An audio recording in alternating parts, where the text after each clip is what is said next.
Ever since he was a child, Mark Twitchell had always dreamed of becoming a big-time Hollywood filmmaker. But he knew the odds were stacked against him because he lived in Edmonton, Canada, which was not exactly known for being a movie-making hub. Nonetheless, after high school, he enrolled in an Edmonton art college, and in 2000, he graduated, earning his degree in radio and television art. But after college, despite utilizing his training to make several films, none of them generated any buzz beyond his friends and family, and so it seemed like his filmmaking career was turning into a bit of a dud. However, in 2007, Mark had a bit of an unintentional breakthrough. He had been a longtime Star Wars fanatic, and that year, he decided, purely as a passion project, he was going to write a script for a prequel to the Star Wars franchise. When he finished it and shared the script with some of his colleagues, they were so impressed with his writing, they said, "Mark, you need to produce this into a movie. This is incredible." And so Mark, who was totally amazed at this unbelievable feedback he was getting, decided, you know what? What the heck? I will produce this movie. And so he began sending his script out to different actors and actresses to see if they might be interested in playing a role. And amazingly, one of the original Star Wars actors, Jeremy Bulloch, who played Boba Fett, he read the script and he was so impressed by it that he agreed to play a role in Mark's film. And so this passion project had quickly turned into Mark's biggest success yet. When the movie was finished, it did well, but it didn't propel Mark into Hollywood stardom. However, it did put him on the map as a bona fide filmmaker, and it showed him that if he just focused on making films about subjects he was already very passionate about, those films would be much more likely to succeed. And so in 2008, so roughly a year after creating the Star Wars fan fiction film, Mark decided to embark on another film project around another passion of his, Dexter. Dexter was a very popular TV show about a fictional serial killer whose name was Dexter, and the way Dexter would kill his victims is he would lure them into these small rooms, which he called kill rooms, and inside of them, basically every surface, the ceiling, the walls, the floor, were all covered in plastic sheeting to catch any of the blood, and then he would kill his victims, usually with a knife, and then afterwards he would dismember them and bag up their body, and he would roll up all this plastic, kind of collecting all the evidence, and then he would dump the plastic and the body into the ocean. Mark was obsessed with the show, and so it inspired him to make his next movie be about a killer too. Except instead of it being fiction like Dexter, he wanted his movie to be at least based on real events. And it just so happened, at the time he was thinking about doing this movie, there was this uncaught murderer terrorizing Edmonton, and so Mark decided the Edmonton killer would be his star. Mark would spend the next several weeks obsessively researching the Edmonton killer and his victims and establishing a clear timeline of what had happened with this case, and then after he felt like he had compiled every piece of information he possibly could, he used that research to concoct a 42-page first draft of his script. And as soon as he was done with that first draft, it somehow got leaked. And when it got leaked, the contents of this script were so shocking and so controversial that the script wound up in the hands of the Edmonton police. And when they read the script, they immediately recognized they had a big problem. They reached out to Mark and they told him under no circumstances can you turn this script into a movie, and then the police basically wiped this script off the face of the earth. Today, if you go looking for Mark's script online, you'll basically only find heavily censored versions of it. But recently, I got my hands on an uncensored version of this 42-page script. Now, I'm not going to literally read you this script. However, what I'm going to do is use the script's information to tell you Mark's highly controversial Edmonton killer story. As you listen, remember this story is based on actual events. And so the victims' names and the information about them is real. Okay, here we go. In early October 2008, a soft-spoken 26-year-old casino security guard named Giles Tetreault was living alone in Edmonton. Giles's life had recently been turned upside down because a few months earlier, his wife had told him that she just didn't love him anymore and that she was going to leave him. Giles was still very much in love with his wife, and so this was a totally heartbreaking experience for him. After she left, Giles tried to stay busy and keep his mind occupied, but it rarely worked. Oftentimes, he felt crushingly lonely and sad. But on Friday, October 3rd, when Giles came home from work that afternoon, he suddenly felt like, you know what, I gotta get my life together, and I'm gonna start by finding myself a new romantic partner. And so he went on a dating site and he made himself a profile, and he began scrolling through all of the women's profiles that lived roughly in his area. And at first, no one really appealed to him, but then he stopped on this one woman's profile. She was this young, blonde, beautiful woman named Sheena, and she lived right in Edmonton. And so Giles thought, what the heck, I'll send her a message. And so he did, just introducing himself and asking to talk further. And she responded just a couple of minutes later. And then over the next couple of hours, the two exchanged dozens of messages, getting to know each other. And then finally, Sheena just says to Giles, hey, we live so close together. Why don't we get together tonight and go grab dinner and watch a movie together? And Giles is thrilled, and he says, yeah, I'll come pick you up. What's your address? And Sheena would tell him, you know what, I don't feel comfortable sharing my address over this dating website. And so instead, she sent Giles this strange, customized set of directions that didn't give the actual address of her house. Instead, it basically gave Giles a set of known landmarks in Edmonton that he could follow until he finally arrived at her residence. And she also told him that when he arrived, instead of just coming up to her house, there would be a detached garage and the door would be open, and he would go through the garage, out the door into her backyard, and then he would go up the back steps to the back door of her house, and she would meet him there. Now, Giles did think this was a little bit strange, but at the same time, he's thinking, I am basically a complete stranger to her. We just met today on the internet, and so I really can't blame her for taking some extra safety precautions with me. And so he told Sheena he had no issues using her special directions, and then he said he'd be over soon. And so Giles hopped in the shower, he freshened up, he got dressed, he hopped in his truck, and then he began driving to Sheena's house. After about 15 minutes of following these directions, he reached the end of them, and they placed him in this alleyway in a suburban neighborhood. And where he stopped, he looked off to his right and he saw there was this 2-car garage, and he knew it was Sheena's garage because one of the doors was open like she said it would be, although the door was not open all the way.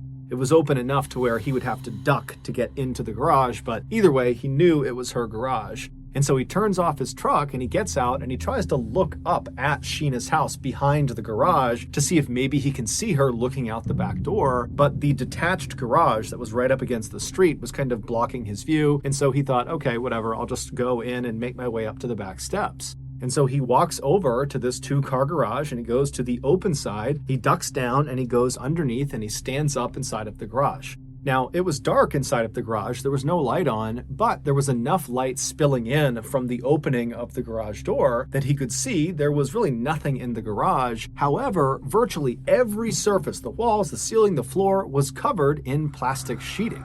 Now, he had no idea what this plastic sheeting was for, and he really didn't care. He just kept walking across the garage towards the door that would lead into Sheena's backyard. And when he reached that door, he reached down to the door handle and he was about to turn it when he felt a blinding pain in the back of his neck. He whipped around, and even though it was dark inside of this garage, he could clearly see this huge man in a black and gold hockey mask standing right in front of him, holding a stun baton. Giles tries to run past him to try to get out of the garage, but the man grabs him and then takes his stun baton and drives it into Giles' stomach, and he pulls the trigger. And immediately, Giles feels this coursing pain in his torso, and he falls to the ground, and then this man in the mask releases the trigger, and Giles tries to scramble up to his feet to try to run out of the garage. But as soon as Giles turns around, he stops where he is because he sees this huge guy in the mask is standing between him and this open garage door, and he's now holding a gun in his hand and he's aiming it right at Giles. And so Giles freezes. He has no idea what's going on, and this man who's got this mask on barks at Giles to get on the ground and put your face on the ground. And so Giles at this point is thinking, I'm going to get killed in here. I have nothing I can do. I'm completely defenseless here. And so he just does what he's told. And he lies down on the plastic sheeting and he's totally terrified. And this man walks over and he puts a piece of duct tape over Giles's eyes. And so as he's laying there blind and terrified, Giles becomes very emotional. He suddenly longs for his ex-wife and for his family and his friends. He wishes he could see them just one more time, and he knows he's not going to. Then as he's laying there, he's coming to the stark realization that he didn't tell anyone where he was going. And so if this masked maniac does kill him, who's going to find his body? Will his family and friends ever know what happened to him? So as he's laying there thinking of these horrible thoughts, he hears his attacker, who's several feet behind him, start fiddling with what sounds like chains or handcuffs. And Giles thinks to himself, if I get chained up in here, I really am done. And so he has this sudden surge of adrenaline where he thinks to himself, I'm gonna get killed in here. I know it, I'm gonna get killed. But if I'm gonna die on my terms. And so Giles takes a deep breath and then jumps to his feet, rips the tape off of his eyes. He turns around and he faces his attacker and he says, I'm not gonna do this. I'm not gonna go out this way. And the attacker is totally surprised, but he just begins to raise his gun at Giles to shoot him. And Giles lunges forward and he grabs the barrel of the gun and he pushes it away from him. And as soon as he does that, Giles realizes something. The gun is made of plastic. It's fake. And so Giles is suddenly so confident, he grabs the arms of his attacker and he tries to kick the guy in the legs, but the attacker is so much bigger and stronger than Giles that he just headbutts Giles. Giles goes flying to the ground and his attacker jumps on top of him and begins punching him and slamming his skull into the ground. But Giles is so high on adrenaline, he can't feel any of the blows. All he's trying to do this whole time as he's getting pummeled is just find a way to stand up and run out of this garage. Just get out, escape. And amazingly, against all odds, he does manage in between blows to wriggle his way out of the attacker's grasp. But as he begins to run towards that opening in the garage door, the attacker grabs him by the jacket. And so Giles twists himself and he actually comes out of the jacket. And then he throws himself onto the ground and he rolls out of the garage. And as soon as he is free, he suddenly can't stand up. The stun baton, he didn't feel it before, but it had sapped all of his strength, but the adrenaline had kind of overridden that feeling. But here he is outside and he suddenly can't stand up. And so he's trying to stand up, and then the attacker, who's still inside, dives down, reaches out from underneath the garage and grabs Giles by the ankle and begins trying to pull him back into the garage. And so Giles is kicking and screaming and punching, and he finally breaks free. And then he has another surge of adrenaline, and he stands up and just begins running down the alleyway. Doesn't even go to his car. He just starts running towards, hopefully, civilization. And he makes it a couple of houses before he collapses to the ground in this very busy walking trail. And so he's landed right in this intersection where he's hoping someone's going to be. He turns back and looks down the alleyway, and he sees his attacker, who's now on the road. He's got the mask still on his face, and he's charging up the road. Giles can't even get up. He's so tired, but Giles looks to his side and he sees there's this random couple walking down the walking path. They see Giles on the ground who's calling out for help, and they run over to him and they get right in front of Giles, and Giles immediately points at the attacker coming down the alleyway and says, he's trying to kill me. And the attacker amazingly just jogs right up to Giles, right up to the couple. He does not take his mask off, and he acts like he's friends with Giles and says, oh, come on, Frank, you're making a big deal out of it. It's a game. Come back to the garage. I'll meet you there.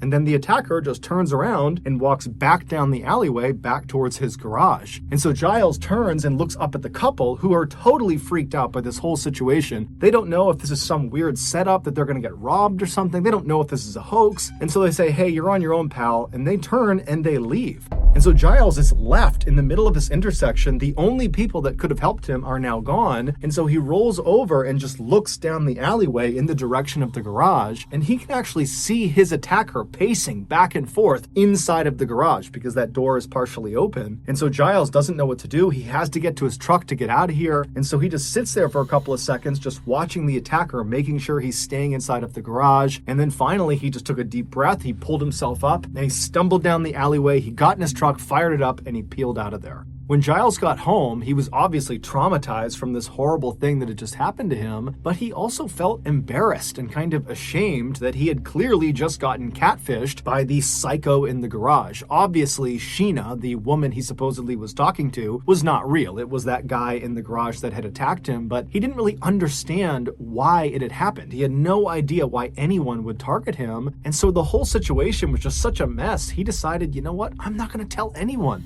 He didn't report it to the police, he didn't tell his friends, he didn't tell his family, he just decided he was going to move on and forget about it.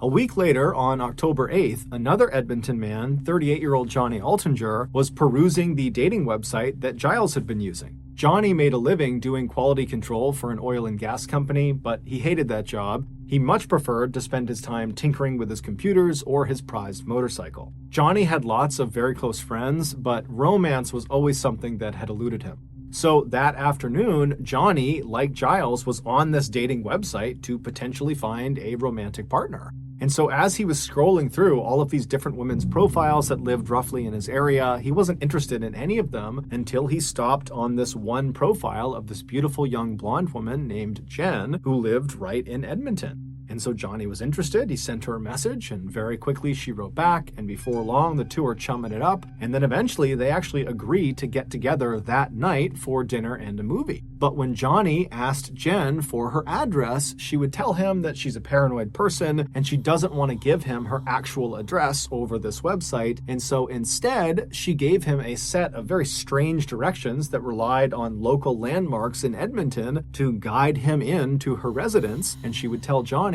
when you get here, go through the garage, the door will be open, go out the back door, go into the backyard, make your way up to the back of the house, and I will meet you at the back door. And so Johnny definitely thought these directions were very strange, but he was really eager to meet up with Jen, and so he really didn't care. And so he told Jen it was no big deal, he'd happily follow her directions, and then he hopped in the shower and he got himself together, and then before he left to go to Jen's house, he forwarded Jen's email that included her very strange directions. He sent those directions to one of his very close friends, and he kind of jokingly included a message that was like, hey, if I go missing tonight, this is where I'm going. And then Johnny hopped in his car and he left.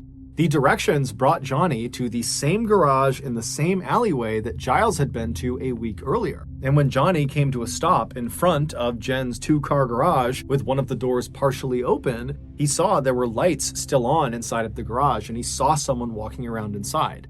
And so Johnny looked at his watch and he realized he was maybe 15 or 20 minutes too early. And so he parks his car and he's thinking, okay, Jen might be inside of this garage and I'm early, but maybe I'll just walk over and say hi to her. I'm sure she wouldn't mind. And so Johnny turns off his car, he gets out, and he starts walking over to this half-open garage door. And as he gets closer and closer, the lights in the garage go off. And so Johnny stops and he's thinking, why are the lights off? Did she hear me? Does she not want me to come in? What's going on? But he's thinking, okay, well, I should definitely go over and say something. And so he walks over to this open garage door and he bends down and he looks inside and it's totally dark. And he just says, hello?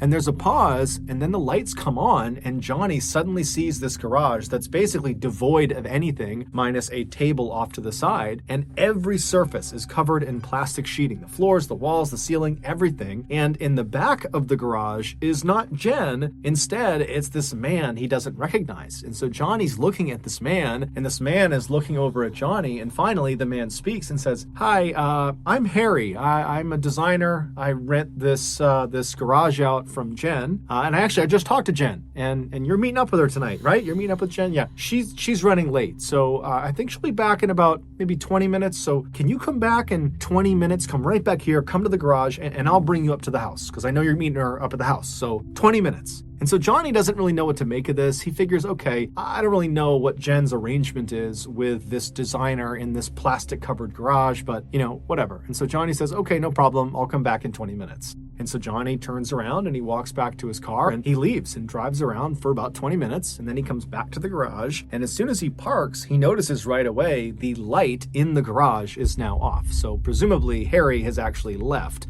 And so he will not be available to walk Johnny up to the house to meet Jen. But Johnny was thinking, I don't really want to interact with Harry. He seems like a strange guy anyways. And so he counts this as a win. And so Johnny parks his car, he hops out, he walks over to the garage, he bends down and goes inside of the garage. He stands up and he walks across the plastic-lined floor to the door that's going to lead out into Jen's backyard. But before he reaches that door, something smashes into the back of his head. And immediately Johnny is horribly dazed and he instinctively throws his hands up to protect his head. And he begins spinning around trying to figure out who or what had just hit him. And as soon as he turns around, he sees in the shadows is the figure of none other than the man he saw before, Harry. And Harry is holding a big metal pipe. And immediately when Johnny sees him, he begins screaming, police, police, police. And Harry just winds up and wails on Johnny with this metal pipe. And Johnny's trying to turn around and get away from Harry, but Harry just keeps moving around him and beating him with this pipe until finally Johnny collapses on the ground, but he's not unconscious. And so Johnny is kind of shielding his head and he's looking up at Harry, who's now just standing over him. He's ceased his initial barrage. And Johnny begins pleading with Harry, I'll give you money, I'll give you anything, just please let me go. And so Harry smiles And he says, "You promise you won't tell anyone if I let you go?" But before Johnny could answer this, Harry winds up with his pipe and he brings it crashing down on Johnny's face. But amazingly, this does not knock Johnny unconscious. Instead, Johnny grabs the pipe after it hits him in the head and he holds onto it to prevent Harry from hitting him again. And so at this point, Harry is frustrated that Johnny is still putting up this huge fight. And so with one hand holding onto this pipe that Johnny has the other end of, Harry reaches down with his other hand and he unsheaths a hunting knife. And he holds the blade right in front of Johnny's face. And as soon as Johnny sees this knife, his eyes go wide and he lets go of the pipe and he begins to plead for his life. But Harry just smiles and continues to show him the blade, and then at some point he grabs Johnny's shoulder, he pulls the knife back, and he plunges it into Johnny's stomach. Johnny howls out in pain and he curls over and he begins screaming for the police, screaming for someone to help him, and then finally Harry pulls the knife out of his stomach and then plunges it into the side of Johnny's neck. And then Harry lets go of the knife and he stands up and he just watches Johnny as he bleeds out onto the plastic lining. As Harry watched Johnny die, he had this pang of regret. He thought to himself, why didn't I play more mind games with him before I killed him? I'll do that with the next one.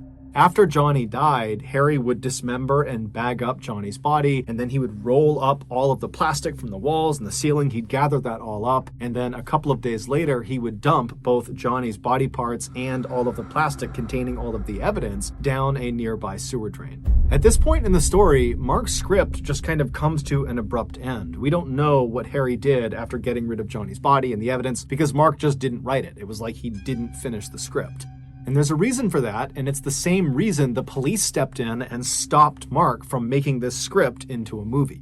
At the time they read his script, the police had already figured out who owned the garage where Giles and Johnny were attacked. Johnny's friend, the one who Johnny had forwarded Jen's email that had those strange directions, well, that friend gave those directions to the police once Johnny had been reported missing. And so the police followed these strange directions to this garage, and they discovered it was not owned by some young, beautiful blonde named Jen or Sheena. It was not owned by some designer named Harry. It was owned by a young, up-and-coming filmmaker named Mark Twitchell. But to this point, Mark had been extremely cooperative with police and allowed them to search it, and they found nothing. And he explained to them he was not remotely the only person with access to this garage, not by a long shot.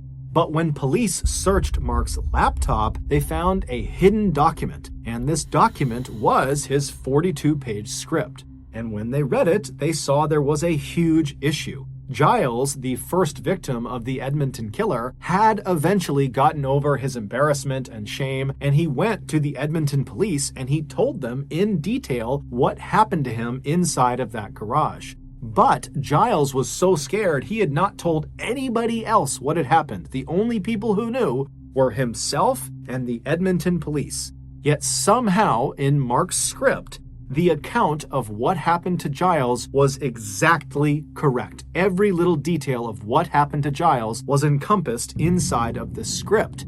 And the reason Mark had this information is because Mark was in the garage when Giles got attacked. Because Mark was the Edmonton killer. Mark had been so desperate to make his killer in his new movie as good as Dexter in the TV show that Mark decided he needed to literally become Dexter in real life. He needed to know exactly what it felt like to lure an unsuspecting victim into a kill room and murder them so that he'd be able to more accurately write about it in his script. He believed this would put his movie over the top. It would be the most authentic killer movie ever, and it would be his ticket to Hollywood. And so after Mark used a fake dating profile to trap and then attack Giles, after that experience, he wrote about it, and that became his script. And then when he did the same thing to Johnny and then actually successfully killed and disposed of him, he sat down and wrote about that experience too and tacked it onto the end of the Giles attack. He was literally living his movie and writing the script in real time. The title that Mark gave his script was SK Confessions, which stood for Serial Killer Confessions. And that's exactly what the script was. It was a real confession. And based on the way his script just kind of abruptly ends without any sort of conclusion, it seems fairly obvious that Mark was planning to kill more people and then incorporate those experiences into this script. Ultimately, though, the script that was found by police was used to convict Mark of murder, and he is currently serving life in prison. When 23-year-old Juri Kibuishi walked into a room, you couldn't help but notice her. Just 5 foot 3 inches tall, beautiful and outgoing, Juri, whose Americanized name was Julie, had a freewheeling personality and instinctive kindness that just drew people to her. From the flowers that she often pinned in her dark hair to her dramatic eyeliner and colorful painted fingernails, Julie looked like what she was, creative and unconventional. Despite their much more proper and low-key appearance, Julie's Japanese-born parents had always encouraged their daughter's artistic pursuits. And when Julie, a lifelong resident of Irvine, California, was high school-aged, she was accepted into the prestigious Orange County School for the Arts. This was a highly selective charter school that catered to students who were especially interested in the visual and performing arts. But Julie's parents had also stressed the importance to all 4 of their children of getting excellent grades. So even as Julie spent 5 years studying dance and becoming a gifted and passionate performer, she also applied herself with just as much energy to her college preparatory courses. Julie's goal after high school was to dance and to eventually get a degree in fashion design. She found just the program she wanted at Orange Coast College in Costa Mesa, California, one of the top transfer community colleges in the country, and just a 30-minute drive from Irvine, California, where Julie lived with her parents. At Orange Coast, Julie could get her associate's degree and start work in fashion right away, and then if she wanted to, she could transfer to a 4-year college. She would also have time to take dance classes and keep performing. Located 37 miles south of Los Angeles, Costa Mesa is a busy commercial city about a mile from the Pacific coast. Not nearly as expensive as Los Angeles, Costa Mesa was a magnet for aspiring actors and artists and writers who hoped to make their way into some aspect of show business, whether it was movies, the stage, dancing, or scriptwriting. Julie loved the creative energy at Orange Coast, and she also loved all the different types of people who are drawn to a community college, from older students with day jobs to younger students like herself. One of these students was 26-year-old Samuel Herr, an Army veteran whose military service included 15 months in a remote and dangerous outpost in Afghanistan. 5 foot 10 inches tall and 200 pounds, Sam had movie star good looks and an outgoing personality. An only child of older parents, Sam's father had served in the Marines, and like his father, Sam had also found purpose, meaning, and self-discipline during his time in the military. Sam's fellow soldiers described him as courageous and funny. The women he served with described him as very professional and chivalrous. In 2010, after his Army enlistment ended, Sam had also enrolled in Orange Coast College in Costa Mesa. This was the first step in his plan to earn the college degree that he needed in order to re-enter the military as an officer. Although Julie and Sam came from very different backgrounds, as soon as they met each other in an anthropology class, they totally hit it off. Not in a romantic sense, each of them had serious long-distance relationships with other people, but as friends. Both of them were very close with their families, they enjoyed socializing, and they both had the same outgoing personalities and the same slightly goofy sense of humor and fun. They also both liked tattoos. Julie had 7 of them, and Sam had ink on both arms as well as a huge heart inscribed with Mom and Dad tattooed on his chest. But on a deeper level, Sam and Julie were also both very serious about getting good grades in college and ultimately achieving their long-term career goals. So as soon as Julie realized that her classmate Sam was struggling in their anthropology class, she offered to help tutor him. One evening, when Sam's parents stopped by their son's apartment and met Julie, who was there helping Sam with his homework, they were both struck by the easy friendship between their son and Julie. And when Julie would go on to describe Sam to her parents, she would say they were just friends. One of the nice things for both of them about being in a strictly platonic relationship was being able to talk to one another about their romantic partners. Julie was in an online relationship with a Marine corporal named Mark, who was stationed in Okinawa, Japan, and Sam was engaged to a German woman named Katerina, whom he had met while he was in the service. Sam also felt comfortable opening up to Julie about his combat experience in Afghanistan and the night terrors that he had brought home with him. As their friendship grew, Julie began spending more time with Sam outside of just tutoring, and one thing they both liked to do together was spend time with the group of young people who often gathered in the evenings and on the weekends outside of the large apartment complex where Sam lived. For Sam, the Camden Martinique Apartments, which is where he lived, were the perfect location.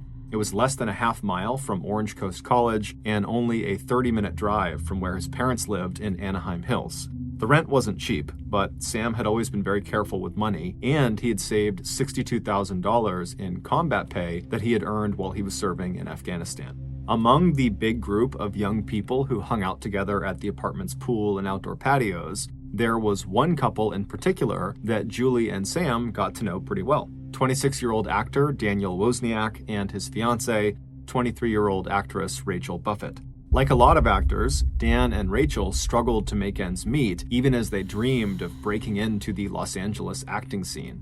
Rachel, who was small with delicate features and long blonde hair, still looked the part of the Disney princess she once played at Disneyland when she was a teenager. Dan, who was a big guy, had an easy smile, thick dark hair, good looks, and a booming voice that helped him land lead roles in the community theaters where he and Rachel often starred opposite one another. Usually dressed in khaki shorts or pants and Hawaiian shirts with bright prints, Dan never felt more at home or more genuinely himself than when he was on stage. In the spring of 2010, when Julie and Sam met Dan and Rachel, Rachel was busy planning the couple's wedding. After a 2-year-long engagement, the big date was finally just weeks away, May 28th, and afterward the couple would go to Mexico for their honeymoon. On Friday, May 21st, just a week before Dan and Rachel were going to get married, Julie had a date with her older brother, Taka, at a Thai restaurant in Long Beach to talk about his wedding. Taka also had a surprise for his younger sister. He and his fiancée wanted Julie to be a bridesmaid at their wedding, and that night at dinner, Taka handed Julie the tiara that she would be wearing on Taka's big day. Julie was thrilled, but she was also feeling a little distracted and worried. Throughout that afternoon and evening, Julie had started to receive a series of very strange text messages from her friend Sam. He sounded upset, and he told her he needed to talk to someone. In what she thought must be a bad attempt at humor, he wrote, "No sex. Can you come over tonight at around midnight? Just talk, don't tell anyone. Going out for a little now. Some bad family stuff." Julie was puzzled. Like her, Sam seemed to get along with his mother and father really well. In fact, she thought he was supposed to be visiting with them in Anaheim that weekend. Julie told her brother about these weird messages she was getting. Taka asked her if this was normal for Sam, and she said no, but Sam had been through a lot. Noticing her brother looking concerned, Julie looked up from her phone and smiled at him and said, "Don't worry, you'd like Sam." After dinner, Julie said goodbye to her brother, and laughing, she put the tiara on just before stepping out into the clear 60-degree evening. She could feel the light breeze from the ocean as she climbed into her car to make the 35-minute drive south from Long Beach to the Camden Martinique Apartments where Sam was. The following morning, Julie's mother, June, looked down the bedroom hallway of their house and noticed the door to her daughter's bedroom was open. Peeking inside, she saw Julie was not in there, and she realized in that moment that her daughter had not come home the night before.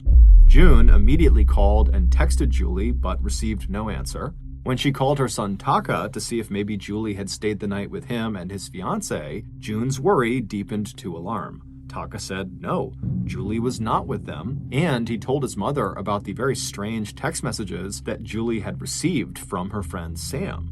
Feeling very concerned, Taka and his mother began scrolling through their texts and contacts to see if they could find Sam's number. Meanwhile, about 20 miles away in Anaheim, Sam's parents had also begun worrying about their child. Sam was supposed to visit them that morning, but he hadn't shown up yet.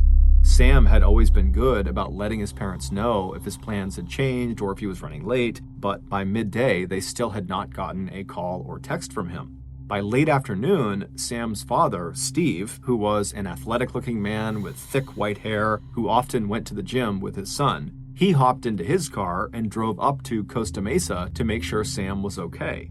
Once Steve arrived at the Camden Martinique Apartments, it was getting dark. He walked up the stairs to apartment D110 and knocked on the door. When he didn't hear an answer, Steve reached into his pocket and pulled out the spare apartment key that Sam had given him. He unlocked the door and he stepped inside. Turning on the light, Steve saw immediately that there was no one in the kitchen or living room and also no sign of any disturbance. As he headed toward the bedroom, he hoped he'd find his son laid up in bed with a bad cold. Instead, as he pushed open the door to the bedroom and flipped on the wall light, it was like he had discovered a chamber of horrors.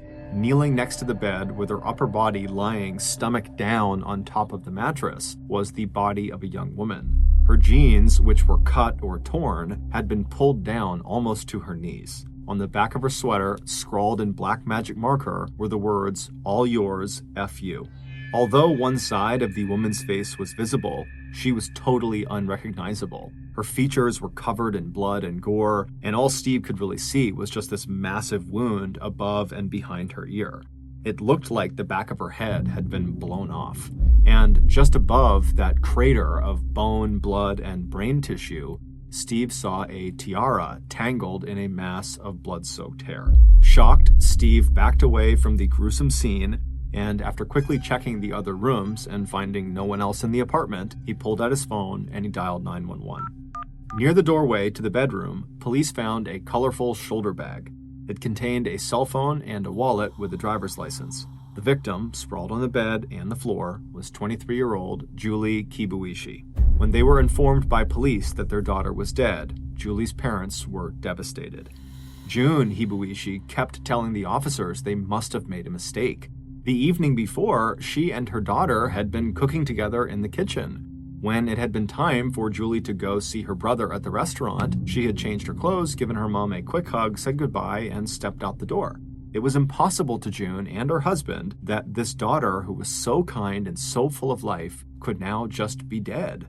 As for the Costa Mesa detectives who arrived on the scene moments after receiving Steve Herr's frantic 911 call, every piece of evidence they discovered inside of that apartment pointed to Steve's son, Sam. Sam knew the victim, and from the words written on the back of Julie's sweater and the position of her body that suggested sexual assault, she may have been caught up in a love triangle gone wrong, or been the victim of a domestic dispute with Sam.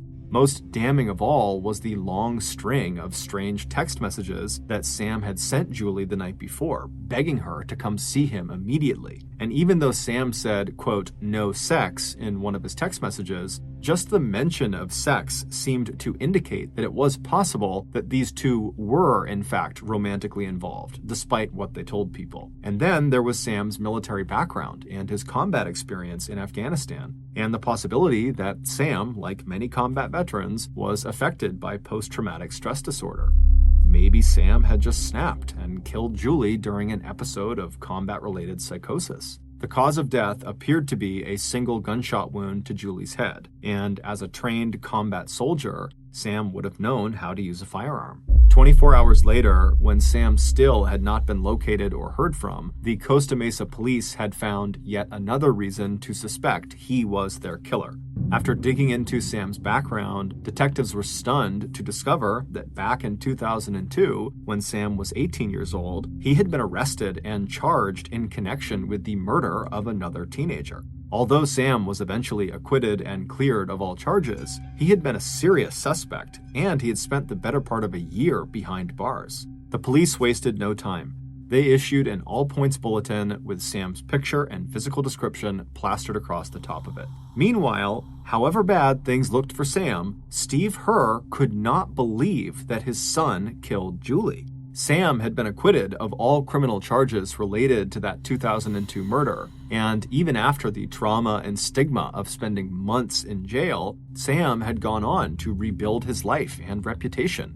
He always had a steady job from that point forward, but it was when he enlisted in the army that he found his true sense of meaning and purpose. So while police launched a massive manhunt for the man they considered armed and dangerous, Sam's father started to do his own digging. If Sam was on the run, he would need money, and Steve shared a bank account with his son. Sure enough, when Steve accessed the shared account, he saw that every day since his disappearance, Sam had used his ATM card to make a series of large cash withdrawals. The trail led south to a bank of ATMs in Long Beach. The police had also tracked Sam's ATM card, and unlike Steve, they had access to the video surveillance at the ATMs. Looking at the camera footage, detectives expected to see the face of Sam Herr. Instead, the person seen using Sam's card was a teenage boy carrying a skateboard and wearing sunglasses and a hoodie. When the same ATM card was used to place a pizza order at a nearby pizza joint called Echoes, police were able to get the address of the house where the pizza would be delivered. They staked out that address, thinking that maybe Sam was hiding inside of the house, but when police, guns drawn, entered the house right alongside the pizza delivery person, the only people they found inside were the teenager they'd seen on the ATM surveillance tape and his mother.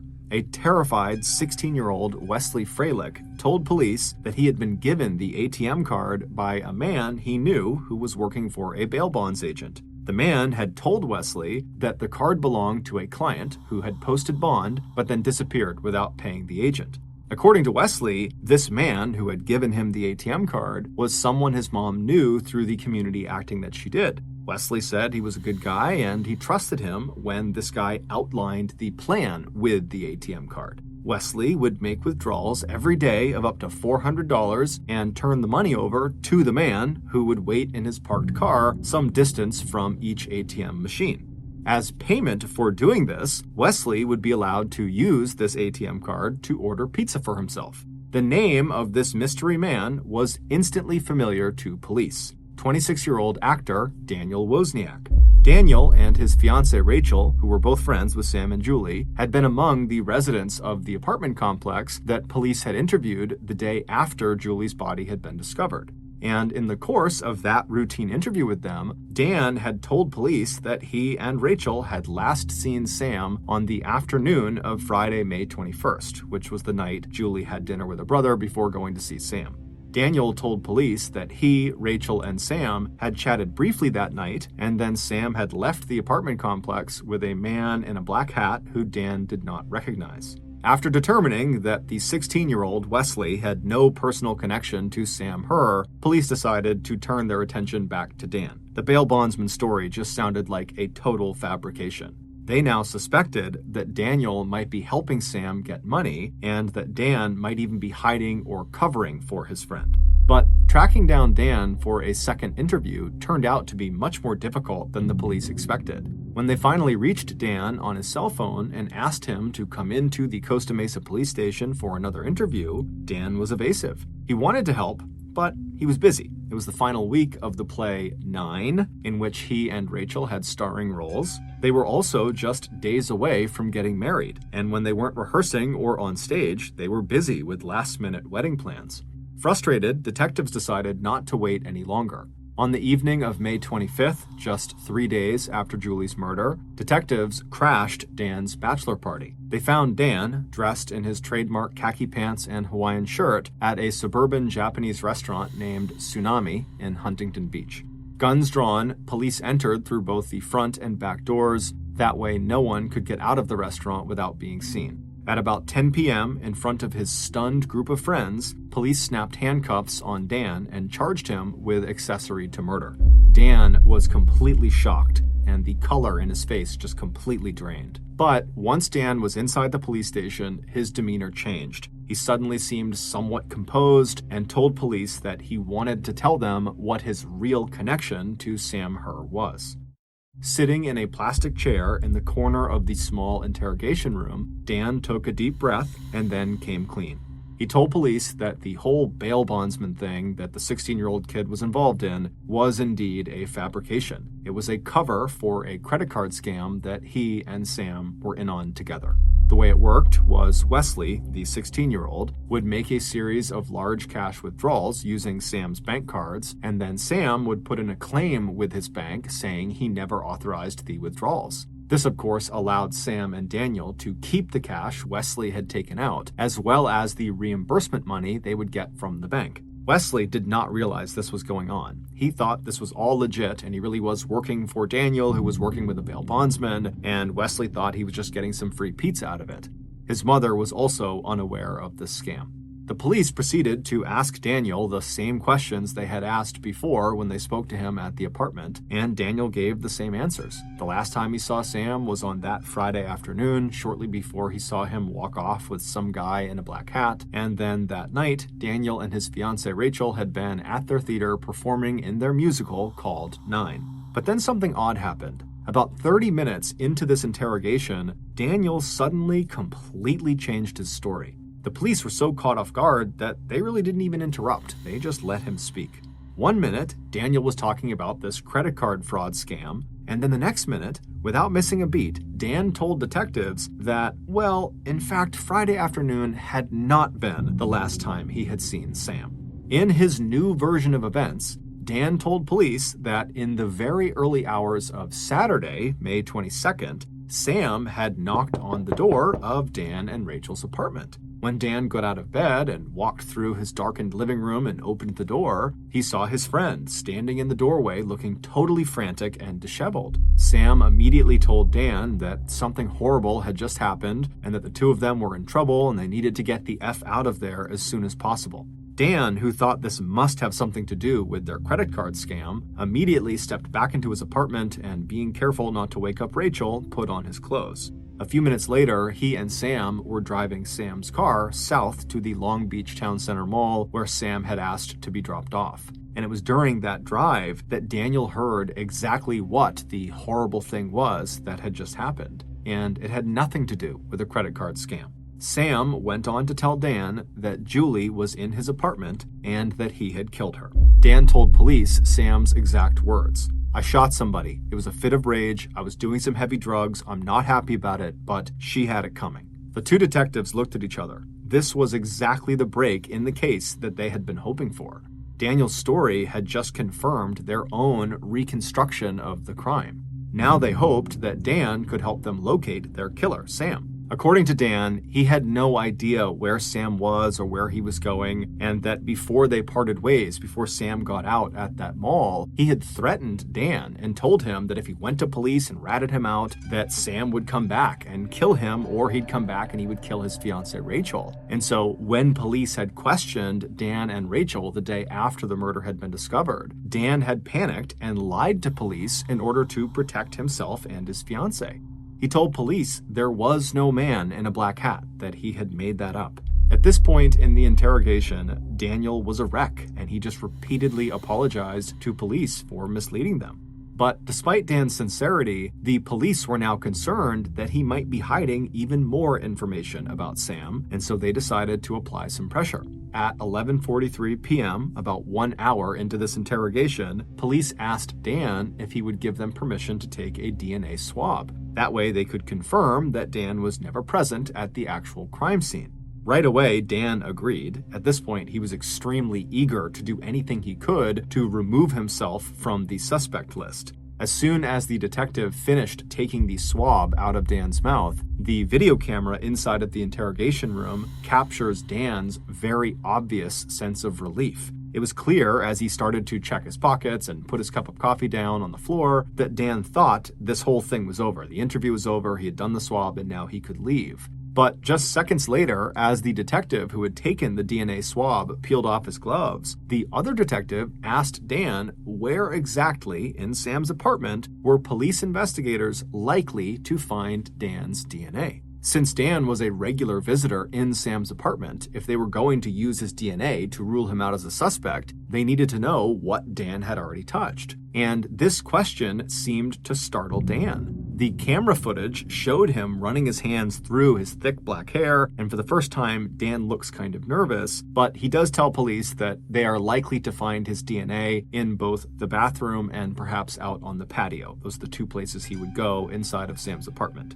After Dan says this, one of the detectives asks Dan point blank, "Did you see Julie's body inside of Sam's apartment?" Dan practically shouted that he had not, that all he knew about the murder was what Sam had told him in the car on the way to the mall that night. But the detectives, noticing that Daniel was really starting to fall apart and act nervous, they decided to ramp up the pressure by bluffing. Leaning forward towards Dan, who was now leaning back in his chair, one of the detectives asked Dan, "So, if you claim you were only in Sam's bathroom and patio, then why did we find your DNA inside of Sam's bedroom near Julie's body?" Now, keep in mind, they had no way of knowing if his DNA was inside of that apartment. They wouldn't have known for weeks. But Dan didn't know that. He thinks what they're telling him is factual. And as soon as they said this to him, Daniel changed his story again. Looking totally defeated, Dan slumped down in his chair and he said, Okay, I'll tell you. This is what really happened. According to Dan, when Sam arrived at his apartment in the early morning hours of Saturday, May 22nd, and told Dan they needed to get the F out of there, before they got in the car and drove away, Sam had told Daniel what he had done and then took Daniel up to his apartment and actually showed him Julie's body. At this point in the interview, the cameras showed Dan back on his feet, pacing across the small windowless room. He's agitated and he's running his fingers through his hair. And for the next 3 hours, the two detectives pressed for more details about exactly what Dan had seen in Sam's bedroom. By 2 a.m. on Thursday, May 27th, Dan had been talking, yelling, and sometimes whispering to police for 4 straight hours. He was exhausted, and since he was getting married in now less than 48 hours, he was desperate to just wrap this up so he could go. So at 2:17 a.m., Daniel, who had been caught completely between a rock and a hard place, between trying to protect his friend or telling the cops everything he knew, seemed to crack. "Yes," he finally shouted at detectives. "Yes, I saw her goddamn body. Is that what you want to hear? I saw 2 gunshots in her head." Both detectives suddenly went completely still and looked at each other. They also looked up at the camera that was recording the interview and playing it live in an adjoining room where a third detective was watching it. All 3 detectives were thinking the exact same thing. Dan Wozniak had just given them a critical new piece of information. Based on what would stretch into a 14-hour interrogation of Daniel Wozniak and an investigation into the new evidence police would uncover based on what he told them, this is the reconstruction of what happened to 23-year-old Julie Kibuishi and how police were finally able to locate their prime suspect, Sam Her. Back on the evening of Friday, May 21st, about half an hour after Julie had left that Thai restaurant in Newport Beach where she was having dinner with her older brother Taka, Julie pulled into the parking lot next to the Camden Martinique apartments where she had agreed to meet her friend Sam Her. Although she was still wearing the sparkly tiara that her brother had just given her, Julie's mood had turned serious. Before heading into Sam's apartment, she scrolled one more time through the dozens of text messages he had sent her starting that afternoon. They all seemed so strange and out of character for Sam, but she knew Sam dealt with some very serious night terrors from his time in Afghanistan, and for all she knew, he could be having some sort of breakdown right now that was Afghanistan related. So, believing Sam really just needed a friend right now, she put her phone away, got out of her car, and made her way over to the stairs that would take her up to his apartment. When she reached the floor his apartment was on, she saw Daniel standing outside of it. It turned out Dan had become worried about Sam too when Sam had not been responding to his knocks on his door. Dan told Julie he did have a spare key and thought, maybe the two of them should just go inside and see what was going on. Grateful for the company, Julie waited a minute after Dan had unlocked the door and walked inside, then she followed Dan into the apartment. There was no sign of Sam, but a few seconds later, Julie, who was standing in the front area of the apartment, she heard a terrified-sounding Dan call out from Sam's bedroom in the back of the apartment. She asked what was going on, and Dan just called out, "You'd better come in here. There's something in his bed that you need to see." And so Julie began walking towards the bedroom. Several hours earlier, Daniel had called Sam and asked him to go with him to one of the small community theaters where Dan often performed. It was called the Liberty Theater and was located about 30 minutes north of their apartment complex. Daniel needed help moving a heavy piece of set furniture that was wanted by another local community theater. Sam agreed, and the two met outside in the parking lot of their apartment building. Then they hopped into Sam's car and they headed north. Once they arrived, Dan led Sam through the empty theater, and when they were backstage, they climbed a flight of stairs to the second floor, and then once they were up there, Dan pointed out a dusty wooden ladder that led up to the attic. So up they went, and as soon as they were up there, Dan quickly walked over to this big piece of furniture and signaled to Sam that that was it. That was the piece they were going to move. Sam nodded and moved past Daniel and took up a spot next to him, kind of crouching down to get a good grip underneath this big piece of furniture. Little did Sam know that his friend, Daniel, who was now standing behind him, could not have cared less about moving furniture. Instead, Dan was quietly pulling out a .38 caliber semi-automatic pistol.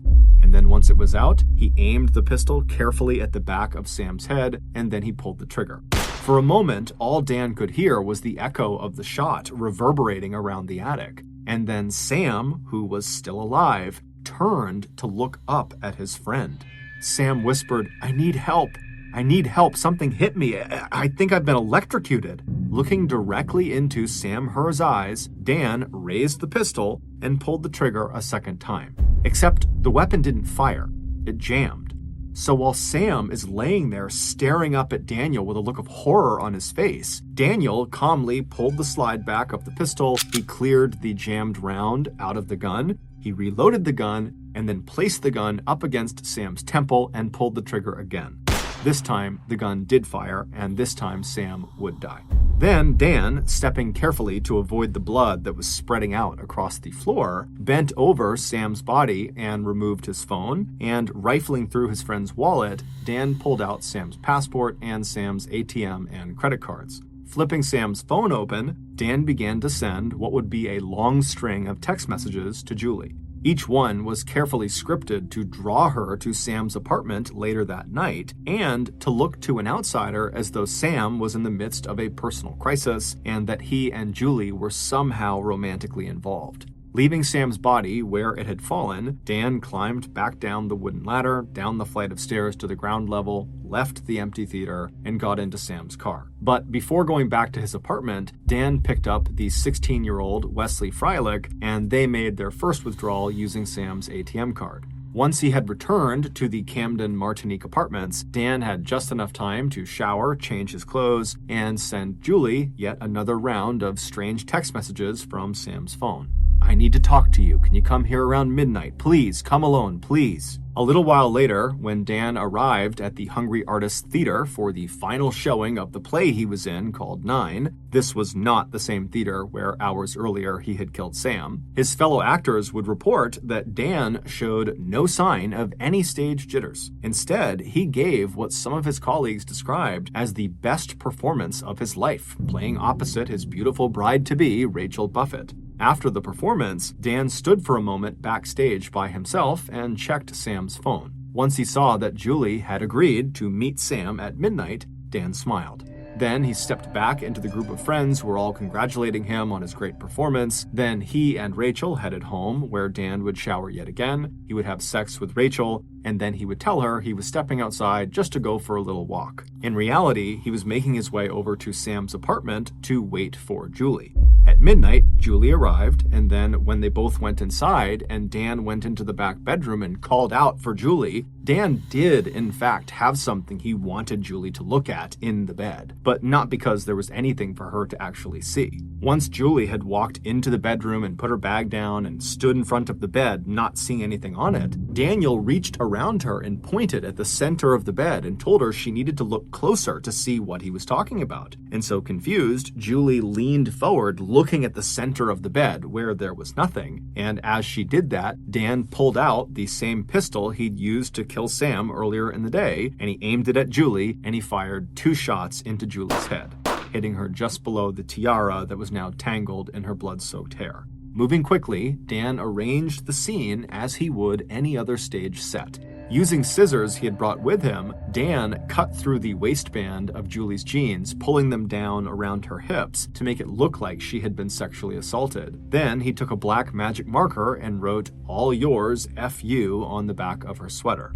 Satisfied that he had created the perfect frame job that would have police chasing down Sam Herr as Julie's murderer, and knowing police would never find Sam, Dan backed away from Julie's mangled and bleeding body and returned to his own apartment, where he showered yet again. The next day, Dan returned to the Liberty Theater where he had killed Sam. This time, he brought an axe and that same pair of scissors with him. Returning to the attic, Dan used the scissors to cut off Sam's clothes, and he used the axe to dismember Sam's body. Dan left Sam's naked and headless body upstairs in the theater, but using plastic bags he had picked up at a nearby cafe, Dan packed up Sam's head and hands and one arm and stuffed them into a backpack. Then, Dan left the theater, drove to the El Dorado Nature Center 3 miles away, and there he scattered Sam's remains in shallow openings he found or dug near the bases of trees and under bushes. Then, Dan, who was so far behind on his rent he would soon be evicted from the Camden Martinique apartments, and who desperately needed money to pay for his upcoming honeymoon, headed for the ATMs where he would meet Wesley Freilich and collect another $400 installment of Sam Herr's combat pay. It is possible that Daniel might have gotten away with the brutal murders of Sam and Julie, but in those early morning hours of May 27th in the Costa Mesa police station, at about 2 a.m., when Dan was asked by detectives what specifically he had seen when he looked at Julie's body sprawled out on Sam's bed, Daniel Wozniak delivered exactly the wrong line. "I saw 2 gunshots in her head."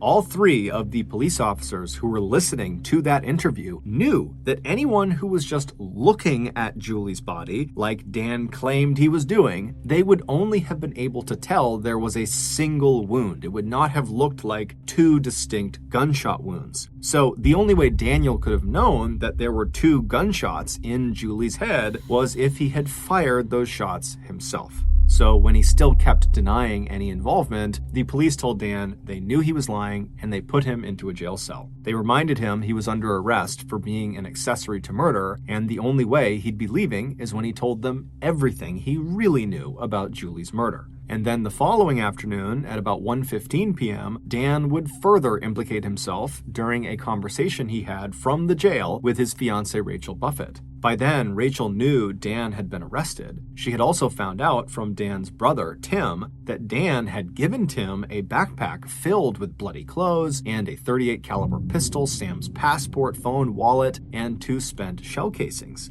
Instead of destroying the bag as Dan had told him to, Tim had just thrown the backpack over the fence behind their parents' house. When Rachel told Dan on the phone in a call that was recorded by police that she was going to tell the detectives what she knew, including the existence of this backpack, Dan whispered into the receiver, "Then I'm doomed." 30 minutes after this phone call with Rachel, Daniel would signal to police that he was ready to confess to what he did. The cameras show him sitting at a small table in the interrogation room, elbows on the table, head resting in his hands. Yes, he had murdered Sam because he wanted that $62,000 in combat pay that Sam had saved from his deployment to Afghanistan. And yes, he had murdered Julie just as a decoy, a way to mislead police into thinking that Sam had disappeared because Sam was not a war hero, but rather a killer who had gone on the run after murdering Julie in a fit of rage or jealousy. When asked by police why he did it, Daniel told them, "I'm crazy. It was always all about the money." Following Dan's confession, police searched the Liberty Theater and found Sam's badly decomposed partial remains. The only way to recognize the torso as belonging to Sam was the heart tattooed on his chest that was inscribed with the words Mom and Dad. On May 29th, the day Sam Herr would have turned 27 years old, police found his head, hands, and one of his arms scattered throughout El Dorado Nature Center. More than 5 years later, on December 16, 2015, Daniel Wozniak was charged with 2 counts of first-degree murder. At the penalty hearing in September 2016, Daniel was sentenced to death. 3 years later, a separate jury found Dan Wozniak's ex-fiancée Rachel Buffett to be an accessory after the fact, after further investigation revealed that she had lied to police to cover up her possible involvement in the crime and to protect her then-fiancé Daniel Wozniak. As for the families of the victims, June Kibuishi wonders if she had taught her children, especially Julie, to be too kind. And for Steve Herr, the thought of his son's final moments will haunt him for the rest of his life.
Thank you for taking the time to watch the video. I hope you enjoyed it. If you did, please like, comment, and subscribe to the channel for more content. Your support means a lot to us and helps us create more videos that you'll love. We appreciate your feedback and would love to hear your thoughts on the video. What did you like about it? What could we improve? Your feedback will help us create better content in the future. If you're interested in seeing more videos like this, please subscribe to our channel. We post new videos every week, so you'll always have something new to watch. Once again, thank you for watching and supporting our channel. We hope to see you again soon. Smiling face.